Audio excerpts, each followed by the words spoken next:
Welcome back, students. In our last class, we discussed about the J.J. Thomson model of an atom. So today, we will discuss about the Rutherford's model of an atom. Ernest Rutherford was interested to know how electrons are arranged within an atom. So we know that an atom consists of the three subatomic particles, that is protons, electrons and neutrons. Ernest Rutherford was interested to know how electrons are arranged within an atom. So he conducted an experiment where he used a fast moving alpha particle which was made to fall on a gold foil. So why he might have used gold foil? Because gold is a highly ductile and malleable metal. We know it. We have learned last year, right? So he selected a gold foil because he wanted as thin layer as possible. He wanted a very thin layer, and this gold foil was only 1000 atoms thick. The gold foil was only 1000 atoms thick, and this alpha particles are doubly charged helium ions. So helium is the second element, and these alpha particles are nothing but double that of helium ions. So since it has a mass of 4 units, so 2 plus 2, that is 4. Since it has a mass of 4 units, the fast moving alpha particles have a considerable amount of energy. Okay, so he used a gold foil, and that gold foil was only 1000 atoms thick, and alpha particles were made to fall on the gold foil. So what are alpha particles? Alpha particles are nothing but doubly charged helium ions, and its mass is 4 units. So when he conducted the experiment, he expected that the alpha particles would be deflected by the subatomic particles in the gold atom. So he expected that the alpha particles would be deflected by the subatomic particles. Okay, and since these particles are much heavier than protons, he did not expect to see the large deflections. So these particles were much heavier than protons, so he thought that there will not be large deflections. But now let us see what happened. What was the observation after passing the alpha particles through the gold foil? So what was his observation is, most of the fast moving alpha particles passed straight through the gold foil. So they passed straight through the gold foil. That was a first observation. Some of the alpha particles were deflected by the foil by small angles. Okay, so first one is, most of them were passed straight through the gold foil, and some of the alpha particles were deflected by the foil by small angles. Okay, children.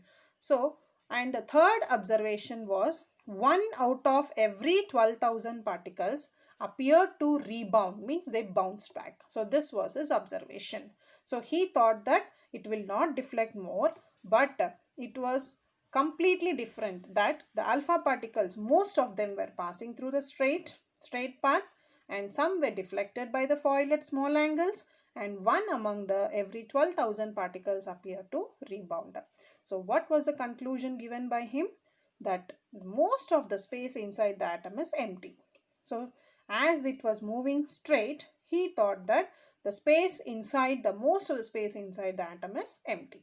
Okay, and very few particles were deflected from their path. So some of the alpha particles were deflected at small angles. So why? Because the positive charge of the atom occupies less space. So that was a conclusion. So since the positive charge of the atom occupies less space, so very few particles were deflected. Now, what was the third conclusion? 1 among the 12,000 particles appeared to rebound. So a very small fraction of alpha particles were deflected by 180 degrees. Okay, so indicating that all the positive charge and mass of gold atom were concentrated in small volume. Okay, so very small fraction of alpha particles were deflected by 180 degrees, indicating that the complete positive charge and mass of gold atom were concentrated in small volume within the atom. Okay, so this is a gold foil experiment, children, where he has taken the screen This is a screen and source of alpha particles, that is helium, double charge helium ions, which was made to pass through the gold foil. So what was his observation? Most of the rays passed straight and some got deflected, very few got deflected, and one among the 12,000 has been rebounded. Okay, the bounced back, and one was through the 180 degrees. Okay, so this was the diagram which is showing straight because there is a space and there was a small deflections, and one among 12 have been bounced back, 12,000 have been bounced back. So this was the observation, children. See, most of the particles are not deflected, so they did not deflect because they move straight. Okay, a very small number of alpha particles are significantly deflected, very small, they were significantly deflected. A few alpha particles are slightly deflected. You can see the change in direction of the arrow mark here and here. Okay, children. So this shows that a few alpha particles are slightly deflected, and the red dots what you can see here, these are all the nucleus of the atom, gold atom. Okay, children. So this was his observation. So what are the features of the Rutherford's nuclear model of an atom? That is nothing but there is a positively charged center in an atom. There is a positively charged center in an atom called the nucleus. So what was his observation? That is features of this is there is a positively charged center in an atom, that is called as nucleus. Okay, and all the mass of the atom resides in the nucleus. The mass of the atom is present only in the nucleus, and the electrons are revolving around the nucleus in a circular orbits. The size of the nucleus is very small as compared to that of the size of the atom. These were the features. Positively charged center in an atom called as nucleus, and all the mass is residing only at the nucleus. The electrons are revolving around the nucleus in circular orbits, and size of the nucleus is very small as compared to that of the size of the atom. Okay, so this was his features. Now there were some drawbacks. So what was the drawback of Rutherford's model of an atom?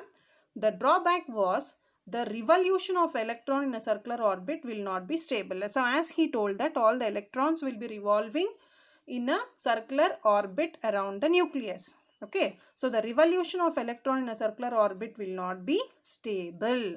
So any particle in a circular orbit would undergo acceleration. That is, velocity will change. Change in velocity by time is nothing but acceleration.